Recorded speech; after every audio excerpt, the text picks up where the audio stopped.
Hola, ¿qué tal? ¿Cómo están? Buenas noches con todos. Mi nombre es Brian Amarillos Cotrina, yo soy nutricionista clínico y hoy vamos a tocar un tema muy interesante, es la diálisis intestinal como nuevo reto para el nutricionista renal. Sabemos pues que tenemos terapias de reemplazo renal convencionales dentro de pues quizás este tratamiento que recibe nuestro paciente con enfermedad renal crónica terminal, ¿no? La hemodiálisis, diálisis peritoneal, hemodiafiltración y diversas otras formas o variantes de las mismas. Sin embargo, lo que se ha venido trabajando y quizás siendo más popular en el tiempo es la utilización de una estrategia que lleva a un punto de quiebre en la enfermedad renal crónica avanzada hasta incluso como estrategia dentro de la terapia de reemplazo renal regular. Esta es la gran conocida diálisis intestinal. Para esto vamos a hablar de sus generalidades, de la integración al proceso de atención nutricional, porque de hecho que como nutricionistas nos interesa trabajar en este tema, la intervención nutricional en diálisis intestinal y por último los mensajes para llevar a casa. Pues hay que simplemente definirla, pero antes de definirla hay que recordar que nuestros riñones tienen una función clara, precisa, pero no es una sola, sino que son diversas funciones. Es decir, que la función del riñón no es solamente generar orina o no es solamente una parte filtrativa, sino existen diversas funciones que nuestros riñones realizan, como ya hablamos, filtración, también reabsorción, ¿sí? Secreción, excreción, pero aparte de estas funciones clásicas, también se encuentra la función metabólica endocrina, por ejemplo, la producción de o la activación de la vitamina D, ¿no? Eh, Funciones hematopoyéticas, porque gracias a la eritropoyetina, pues se va a poder generar la cantidad de hemoglobina necesaria para mantener un metabolismo oxigenatorio. Y algunas otras funciones, como por ejemplo la homeostasis hidroelectrolítica, etcétera. Entonces, los riñones tienen diversas funciones que no decaen en el mismo ritmo. Esto quiere decir que un paciente con una enfermedad renal crónica o incluso crónica avanzada no quiere decir que todas sus funciones han decaído de la misma manera, es decir, en la misma magnitud, sino que existen ciertas funciones residuales del riñón y hay que aprender a captarlas, entenderlas, porque tanto el profesional de nefrología, el médico nefrólogo, las conoce, el profesional de nutrición también debería conocerlas para poder trabajar de manera integral y poder tener quizás una comunicación mucho más efectiva. Pero aparte de estas funciones que tienen estos órganos, pues existe un crosstalk, una comunicación entre el intestino y el riñón, el gran conocido eje intestino-riñón, donde se sabe que existe pues cierta comunicación que es efectiva, pero a veces existen algunas variables, algunos factores que pueden reducir la calidad de esta comunicación. Pero este eje, si nosotros nos ponemos a pensar en una persona no patológica, puede existir esta quizá convivencia, esta sinergia de ayuda mutua. Sin embargo, en la enfermedad renal crónica existen cambios, alteraciones asociadas, por ejemplo, a pongamos un ejemplo, la retención de azoados, ¿no? La retención de ácido úrico, de urea, de creatinina. Pero lo que hay que tener en cuenta es que si vamos a la fisiología, el tracto gastrointestinal es la mayor fuente, sí, pues, la mayor fuente de egreso, ¿sí? De tanto las toxinas, creatinina, urea, ácido úrico y fosfato, a diferencia de la orina. Por otro lado, a medida que la función renal disminuye, la concentración de estos solutos es mayor en el tracto gastrointestinal y esto es lo que se pudo observar hace mucho tiempo, que mientras más había acúmulo de estos compuestos, pues estos se encontraban en mayor concentración en el tracto gastrointestinal. Qué contradictorio, ¿no? Y qué llamativo. Entonces, esta, digamos, función se comenzó a entender como una adaptación de nuestro cuerpo para poder eliminar estas toxinas, esta urea en exceso. Por eso es que el intestino bueno, en general el tracto gastrointestinal también se ve afectado. Y esta afectación puede llevar a un cambio o a digamos, a una situación denominada disbiosis intestinal. ¿sí? Esta disbiosis va a estar asociada a la secreción de urea en el tracto gastrointestinal y su hidrólisis por parte de la microbiota. Entonces, la urea va a tener que salir por algún lugar. Sabemos que la urea tiene egreso por vía urinaria, vía del tracto gastrointestinal, pero también por la vía dérmica, ¿no? Entonces, el cuerpo va a tratar de compensar este acúmulo y va a tratar de eliminarlo por los otros lugares de escape. La producción de amoníaco eleva el pH intestinal, lo que provoca una irritación de la mucosa y podría tener impacto negativo en el crecimiento de bacterias, digamos, bastante ventajosas, ¿no? Bacterias comensales, favoreciendo en sí la sostenibilidad de esta disbiosis intestinal. Hay que recordar que el tracto gastrointestinal tiene 4 funciones básicas, ¿sí? Que son la digestión, la absorción, la secreción y la motilidad. Las 4 se encuentran relacionadas con la función de la microbiota, gracias a una intercomunicación entre la microbiota con las neuronas del tracto gastrointestinal, que forman parte del sistema nervioso entérico. Entonces, la alteración de la microbiota también altera las funciones del tracto gastrointestinal. Y esto hay que tenerlo en cuenta porque hay diversos pacientes en los cuales se generan alteraciones a este nivel. Por otro lado, lo que también hay que tener en cuenta es que estos metabolitos, estos incluso catabolitos, generan cambios a nivel de la mucosa intestinal, pero estos cambios pueden ser moleculares y sobre todo a nivel de las uniones estrechas, ¿sí? Uniones estrechas entre célula y célula intestinal, dejando un pase libre, ¿sí? Vamos a ponerlo por aquí, mejor. Muy bien, estas son las uniones estrechas, las proteínas de unión estrecha, y estas van a ser, digamos, destruidas y van a dejar todo un pasaje libre para que ciertas toxinas, incluso bacterias o entes patógenos en general, puedan ingresar al torrente sanguíneo sin mayor problema. Entonces, esto llama la atención claramente porque hace que el paciente tenga quizá un fundamento fisiológico o fisiopatológico para sus alteraciones y complicaciones. Entonces, el amoníaco, recuerden que es un producto bastante tóxico y este se convierte en urea a través del ciclo ornitina-urea. ¿Por qué? Porque de hecho, al ser tóxico, nuestro cuerpo tiende a siempre cambiar metabólicamente para poder manejarlo de mejor manera. Ahora, sabemos que la microbiota intestinal puede eh, escindir la urea en dióxido de carbono y amoníaco, ¿sí? Y este se utiliza para la síntesis microbiana de algunos péptidos, algunos aminoácidos. Y el resto va hacia la circulación de la persona para servir como sustrato para otros procesos sintéticos. Entonces, de hecho, sí es importante, sí es necesario, pero siempre en su, digamos, en la cantidad o concentración fisiológica. En enfermedad renal crónica avanzada, solo se observa un aumento mínimo de los niveles séricos de uratos debido a la secreción adaptativa de ácido úrico estimulada por la enfermedad renal en el colon. Ahora, lo que también debemos recordar es que dentro de nuestra microbiota también existen ciertas bacterias que pueden sintetizar enzimas como ureasa, uricasa y enzimas formadoras de indol y pecresol, que en adelante vamos a hablar de ellos y conocerlos un poco más. Aquí pues podemos observar algunos compuestos, ¿sí? Que se asocian con efectos en las células renales. Por ejemplo, veamos el indol sulfato, ¿sí?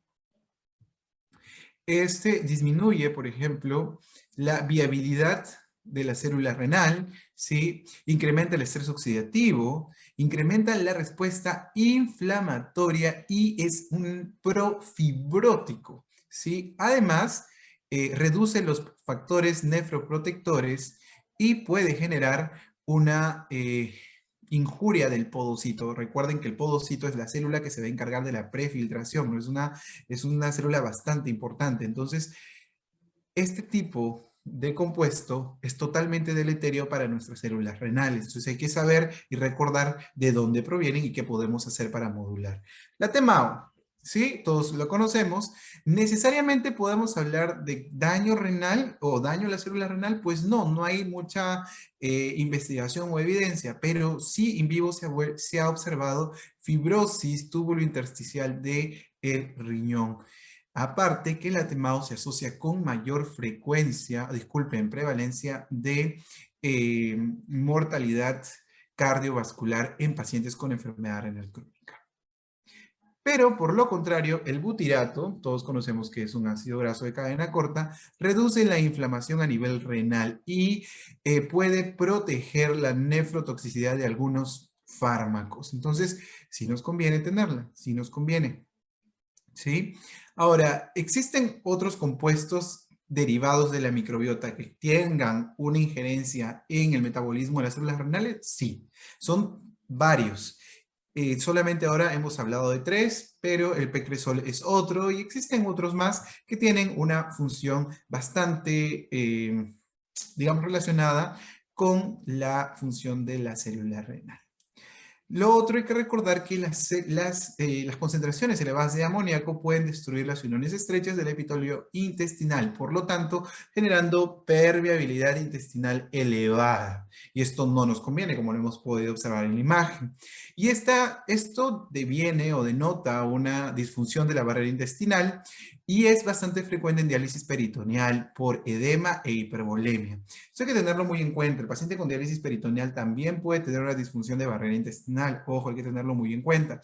Y también algo más importante, los volúmenes excesivos de ultrafiltrado cuando utilizan hemodiálisis. A veces el ultrafiltrado excesivo genera isquemia intestinal transitoria o la hipotensión intradiálisis también se asocia con lo mismo y podrían agravar esta disfunción y permeabilidad de barrera intestinal, promoviendo, ¿sí?, una menor respuesta y modulación inmunológica al nivel del tracto gastrointestinal, ¿sí? Entonces, recuerden que la reducción o el deterioro de la unión estrecha promueve una mayor translocación bacteriana y de endotoxinas, ¿sí? Por lo tanto, puede desencadenar un proceso inflamatorio al ser captado por las células inmunes, ¿verdad? Y esto va a contribuir en general al daño de la barrera intestinal si es que no existe una modulación adecuada. Pero a este nivel, en una atmósfera de un tracto gastrointestinal de un paciente con una enfermedad renal, probablemente el factor transformante beta no tenga la misma función que en un sujeto saludable, ¿no? Un sujeto no patológico. Por otro lado, también la microbiota intestinal puede alterarse en los pacientes con enfermedad renal crónica por las restricciones dietéticas y la polifarmacia, ¿sí? Porque de hecho es común a nivel mundial que se piense que el paciente con enfermedad renal crónica debe tener un régimen muy restrictivo, muy especial, que quizás no circunde los términos saludables. Y la polifarmacia, que también obviamente genera alteraciones de la microbiota del tracto gastrointestinal. Por ejemplo, la utilización de antibióticos que reducen la biodiversidad de la microbiota. Otros fármacos muy utilizados son los quelantes de fósforo o las resinas de intercambio iónico que también pueden ralentizar el intestino, o mejor dicho, el tránsito intestinal y cambiar, ¿no?, el ritmo o el metabolismo de nuestra microbiota. Por otro lado, también hay que recordar que la enfermedad renal crónica, al reducir, mejor dicho, al reducir la tasa de filtración glomerular, hay concentración no solamente de azoados, sino también de citoquinas proinflamatorias que tienen depuración por la vía urinaria. Entonces, al aumentar su concentración a nivel, digamos, sérico, estas producen un estado de proinflamación, ¿no? Entonces, hay que recordar y hay que conocer también que la interacción, la comunicación entre la inflamación, el microbioma y la eliminación de los residuos nitrogenados a través del tracto gastrointestinal tiene bastante revuelo. Realmente ha aumentado mucho el interés para aprovechar el tracto gastrointestinal como vía alternativa para eliminar los residuos urémicos. Esto quiere decir que no solamente vamos a pensar en estrategias convencionales, sino también la vía del tracto gastrointestinal puede apoyarnos como un canal de fuga o de eliminación de estos residuos urémicos. ¿En qué pacientes, por ejemplo, hay data o hay quizá un poco de experiencia? En los sujetos que optan por un tratamiento conservador en lugar de la terapia de reemplazo renal por diversos factores. Por ejemplo, factores como asociados a mortalidad temprana, como por ejemplo fragilidad, edad avanzada o falta de acceso a los recursos. Muy bien, entonces, ¿qué se supone que deberíamos hacer nosotros? Pues cambiar los paradigmas, porque lo que ven en pantalla es lo que normalmente sucede. El plan de alimentación es muy restrictivo, ¿sí? En algunos casos, en obviamente profesionales que no están capacitados al 100% en nutrición renal. Segundo, que pueden existir reducción de la ingesta, de por sí reduciendo también el consumo y por tanto quizás reduciendo la posibilidad de que el paciente pueda llegar a su requerimiento nutricional de macro y micronutrientes. También el incremento de las toxinas urémicas que tienen carácter nefrotóxico, es decir, que pueden generar progresión de la enfermedad renal, ¿no? Y que esto a la larga pueda generar disbiosis intestinal, ¿no? Lo que acabamos de observar. Esta disbiosis puede generar también o puede producir incremento de la permeabilidad del intestino, pero también la reducción de la generación de metabolitos como el butirato, que hemos visto que es muy importante, no solamente para las células colónicas, sino también para la célula renal. Y por último, también la vitamina K, que como en algún seminario en adelante vamos a hablar de la vitamina K y su relación con el hiperparatiroidismo secundario. Muy bien, ¿cómo podemos integrar al proceso de atención nutricional esta nueva estrategia? Primero hay que recordar que el estado nutricional no es solamente basado en la parte cuantitativa, sino tenemos también situaciones cualitativas como el ingreso social o económico y el estado psicológico que pueden afectar quizás en general o pueden tener injerencia al estatus nutricional actual de nuestro paciente. Para esto tenemos que seguir el proceso conocido como EDIM, el proceso de atención nutricional, evaluación, diagnóstico, intervención y monitoreo. Cada uno de estos se subdividen en algunas variables para poder ir entendiendo a nuestro paciente a través de criterios objetivos y así poder individualizar nuestra intervención para llegar al éxito de la terapia. Dentro de la evaluación nutricional, cada vez se van aperturando nuevas oportunidades para conocer a nuestros pacientes. Ya conocemos la antropometría y la composición corporal, la bioquímica, la clínica, la dietética, sí, muy importante en estos pacientes.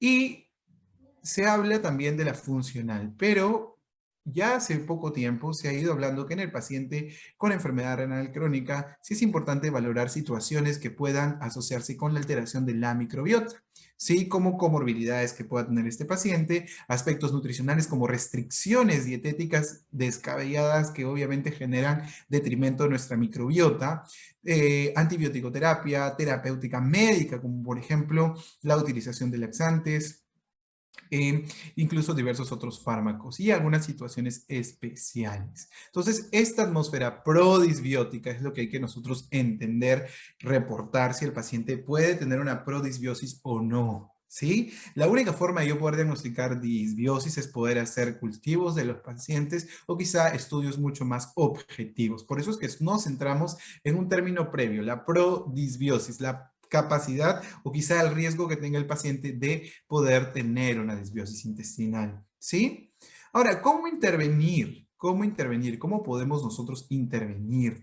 Pues esta intervención va a estar basada en no solamente las toxinas, sino también las estrategias, ¿no? Aquí ustedes pueden observar algunas toxinas como el indoxil-sulfato, ¿sí? El paracresol-sulfato, el fenil, el ácido fenilacético, ¿sí? Tenemos también la homocisteína, que a pesar de ser un aminoácido, la homocisteína tiene una gran injerencia con la mortalidad cardiovascular y el estrés oxidativo.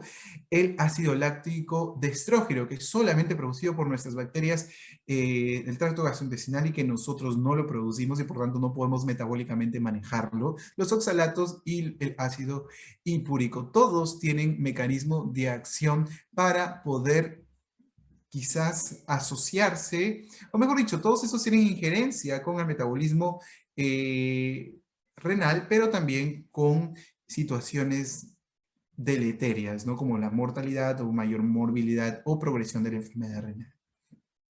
Es así que diversos autores han podido llegar a la conclusión que hay estrategias claras que podrían favorecer una diálisis intestinal. Para esto, por ejemplo, existen eh, pues estrategias interesantes como por ejemplo la utilización de los fluidos de dializado a nivel colónico para generar una reducción de la absorción. Lavados intestinales, lavados colónicos, la generación o la inducción de diarreas, por ejemplo, en nuestros pacientes, la utilización de sorbentes orales como lo que ven en pantalla, ¿no? Estas estrategias yo creo que son dentro de la evidencia, son un poco más fuertes de lo que he podido encontrar y revisar y dentro de la praxis, pues hemos, en mi caso, podido utilizar simbióticos y posbióticos más el régimen alimentario. Ahora, existen sorbentes como el AST-120 que reduce la disponibilidad del indol y por tanto no genera este compuesto endoxil sulfato y por tanto no genera también o no produce las alteraciones del tracto gastrointestinal que normalmente se asocian incluso con, tampoco generaría un mayor riesgo de mortalidad cardiovascular. Y otras intervenciones como la utilización de, por ejemplo, el polietilenglicol, que todos lo conocemos, sabemos qué es lo que produce, pero esto, si bien es cierto, vamos a utilizar estas estrategias, hay que coordinarlas con el paciente. También tener en cuenta de que, por ejemplo, las deposiciones fluidas por un periodo largo podría conllevar alteraciones hidroelectrolíticas, entonces hay que estar monitorizando al paciente. Entonces, ¿qué debo hacer? ¿Cómo debo yo intervenir nutricionalmente? Pues realmente hay que prescribir un régimen alimentario saludable, adecuado, suficiente, individualizado e inocuo. Es lo primero que debes tú tener en cuenta. ¿Por qué? Porque el paciente con una enfermedad renal crónica requiere tanto cuantitativamente como cualitativamente una nutrición que satisfaga las leyes de la alimentación.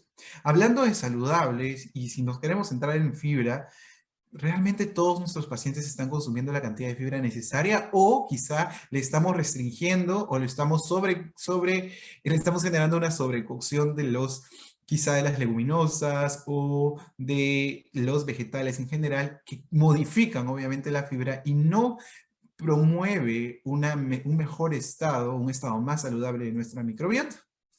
También hay que tomar en cuenta las comorbilidades y las manifestaciones gastrointestinales, porque muchas de estas manifestaciones gastrointestinales se asocian a la elevación de la urea y del amoníaco a nivel del tracto gastrointestinal. Entonces, lo que debemos hacer es tratar de eliminarlas estas, es decir, tratar de evacuar lo más rápido que se pueda y de mejor manera para que el paciente pueda reducir sus manifestaciones gastrointestinales. Es lo que primero hago, por ejemplo, cuando se educa a un paciente. Comentarle por lo menos en los primeros 15 días quizá tu tracto gastrointestinal va a tener que adaptarse y probablemente van a haber manifestaciones como deposiciones fluidas o quizás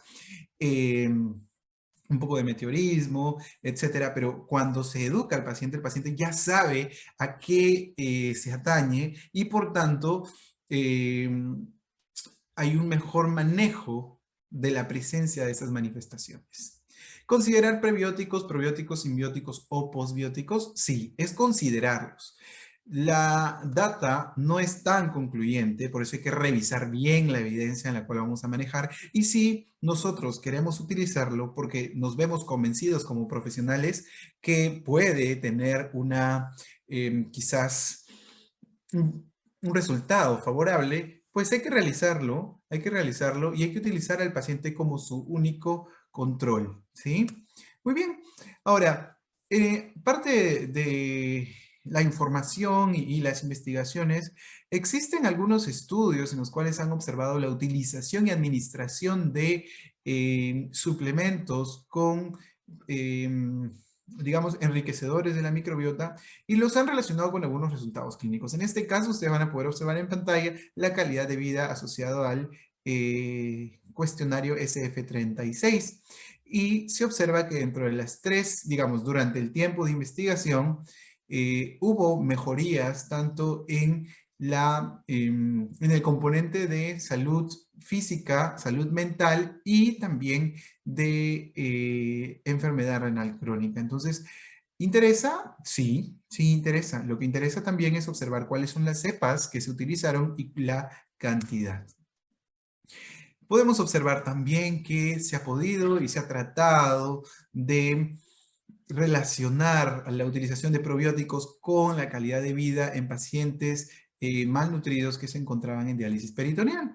Y pues utilizando 1 por 10 a la 9 unidades formadoras de colonia por día, es decir, 2 cápsulas de un probiótico que contiene Bifidobacterium longum, Lactobacillus bulgaricus y Streptococcus thermophilus, pues se pudo entender y encontrar que, bueno, en términos de albúmina, quizás entre grupos no significativamente no hubo cambio, es decir, entre el grupo placebo y el grupo de intervención. Sin embargo, en el tiempo sí hubo cambios importantes, ¿sí? Sí hubo cambios importantes y significativos. Mientras que en términos inflamatorios como la PCR y la interleuquina 6, sí se pudo observar que en los pacientes con, bueno, en el grupo de intervención, tuvieron mejores estándares, tanto de PCR como interleuquina 6, que los que no la recibieron. Ujú. Y por otro lado, triglicéridos, también una reducción interesante. Por último, el LDL también hubo reducción del mismo en el grupo probióticos y esto fue significativo. Pero en términos de la calidad de vida, que es lo que propone este estudio en pacientes con malnutrición que se encuentran en diálisis peritoneal, pues se pudo observar que solamente 2 componentes eran, digamos, significativa, era su asociación. Sin embargo, no lo era entre los grupos, sino era en el tiempo, ¿sí? Tanto la salud física como el funcionamiento social. Por otro lado, los simbióticos también han sido utilizados en diversas investigaciones y su suplementación se ha asociado, digamos, con la reducción del indoxil sulfato en pacientes en hemodiálisis. En este caso se utilizaron 2 billones de unidades formadoras de colonia por día que contenían Lactobacillus rhamnosus, Lactobacillus acidophilus, Lactobacillus casei, Bifidobacterium brevis, Bifidobacterium longum y 15 gramos de jarabe de lactulosa. De hecho, hoy por hoy hay muchos productos dirigidos al paciente con enfermedad renal crónica que tienen jarabe de lactulosa en su composición. Existen algunas fórmulas centrales que ya empezaron a tener este tipo de estrategia y direccionada a esta estrategia también, ¿no? Disculpen la redundancia, diálisis intestinal. Bueno, después de 6 semanas con el simbiótico, pues se pudo observar que los pacientes de intervención tuvieron una reducción importante del indoxil sulfato. Ahora, una estrategia o quizás una propuesta un poco, no descabellada, pero llamativa, es la utilización del polietilenglicol. ¿Y cuál es su efecto, sí? Bueno, como estrategia de diálisis intestinal, pero ¿cuál es su efecto en el balance hídrico, sí? O el estado de sobrehidratación y la presencia o la sensación de sed en los pacientes en hemodiálisis de manutención. Y que se pudo encontrar que realmente la variabilidad de la ganancia o de la sobrehidratación representada por ganancia de peso interdiálisis, sabemos que no es lo mejor, pero es lo que este artículo tiene para ofrecernos, pues realmente no hubo un cambio en los términos de sobrehidratación generando o brindando polietilenglicol. Y por otro lado, sí hubo mejorías sobre todo a nivel del potasio, una reducción interesante de los niveles de potasio. Pero si queremos ver, digamos, a grosso modo, el porcentaje de reducción o la variabilidad que tiene cierta relación con la reducción de estos compuestos o de estas variables, pues las variables fueron, uno, la sobrehidratación y segundo, urea y creatinina. Urea y creatinina, estas se vieron reducidas entre la segunda y tercera semana utilizando polietilenglicol. Entonces, llama esto bastante la atención, incluso el potasio también tuvo reducciones. Estos tres, digamos, estas tres variables, urea, creatinina y potasio, se redujeron en alrededor de 8%, ¿sí? Llevando a entender de que por ahí podría haber un cierto efecto coadyuvante, pero igual, recuerden que hay que saber cómo utilizarlo y en qué pacientes. Y para eso existe dentro de las publicaciones una publicación de un caso de una paciente con nefropatía diabética, una paciente femenina de 28 años con diabetes mellitus insulino dependiente, con uremia sintomática y rechazo a tratamiento con diálisis. Ella ya requería este tratamiento, pero ya no realmente no lo aceptó. Tenía debilidad marcada, no podía pararse ni caminar sin ayuda. Seguía una dieta baja en calorías y estaba recibiendo insulina. Antes de comenzar el tratamiento de diálisis intestinal, fue necesario administrarle piridoxina intramuscular y domperidona oral para controlar los vómitos. Obvio, tenía, como lo habíamos mencionado, uremia sintomática. Fue tratada con una dieta baja en proteínas, fármacos y acacia en polvo, 25 gramos 3 veces al día, disuelta en una bebida y tomada antes de las comidas. Todos ya conocemos a la acacia, ¿verdad? Y pues, ¿qué se pudo observar? Esto es un estudio de caso. Entonces, ¿qué se observa? Que en 9 semanas hubo una mejoría de la creatinina sérica, que en 9 semanas hubo mejoría de la urea, ¿sí? Entonces, por ahí ya nos lleva a pensar de que sí podría haber y existir una estrategia basándonos en quizá en potenciar el tracto gastrointestinal de nuestros pacientes con enfermedad renal crónica. ¿Qué mensajes podemos llevar entonces después de haber conocido toda esta información? Pues hay que chequear los fundamentos de la nutrición clínica renal. Son muy importantes. Demasiado importantes, ¿sí? Lo que sigue, lo que debemos también tomar en cuenta es generar criterio clínico con las bases fisiológicas, dietoterapéuticas y la práctica clínica. Es decir, utilizar los fundamentos de manera sinérgica para poder entender a mi paciente, ¿sí? Luego, ser intrépidos pero basados en evidencia. Yo sé que esta estrategia es nueva, que va cobrando fuerza. También debemos tener en cuenta que no siempre se tiene la mejor evidencia, pero esto nos permite ir alimentando ese carácter, digamos, o esa motivación de poder hacer algo más por nuestro paciente en pro de mejorar su estado de salud y o nutricional. Aplicar el proceso de atención nutricional es básico, siempre lo he mencionado, registrar, protocolizar e investigar, porque es algo nuevo y mientras no haya más información, pues lastimosamente no vamos a poder estar más seguros de la praxis. Y por último, trabajar en equipo. Si queremos realizar este tipo de estrategias, tenemos que trabajarlas en equipo para obtener mejores resultados. Muchísimas gracias. Espero que les haya gustado este tema de diálisis intestinal. Es solamente un poco para que cada uno de ustedes se interese un poquito más cada vez y poder quizás entre todos tener mejor experiencia y quizás también mejor revisión del conocimiento. Que tengan una muy buena noche, un abrazo y ya nos vemos.